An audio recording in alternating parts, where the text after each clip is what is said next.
జగన్మోహన్ రెడ్డి గారి పర్యటన అని అంటే నాకు తెలిసి ఒకళ్ళో ఇద్దరు ప్రాణాలు పోవటమేనండి. మొన్న సత్తెనపల్లి మనం చూసాం.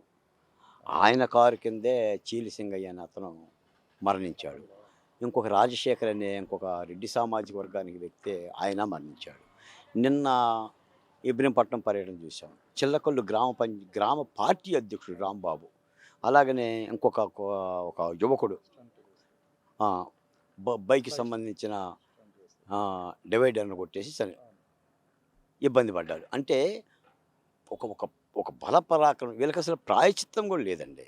ఎందుకంటే నాయకుడు వెళ్ళొచ్చు, పరామర్శించొచ్చు తప్పులేదు కానీ, పోలీసుల నిబంధన పాటించకుండా ఇష్టానుసారంగా రోడ్డు మీదకొచ్చి, పోలీసులను తిట్టి, బారికేడ్లు తోసేసి, హంగామా చేస్తూ, లేదా రప్పా రప్పా అనుకుంటూ, వార్నింగులు ఇస్తూ, మరి ఈ విధమైన పోకడని మరి జగన్మోహన్ రెడ్డి గారు ఎలా దాన్ని సపోర్ట్ చేస్తున్నారో అర్థం కావట్లేదు కానీ, తప్పనిసరిగా ప్రజలకైతే అర్థమవుతుంది.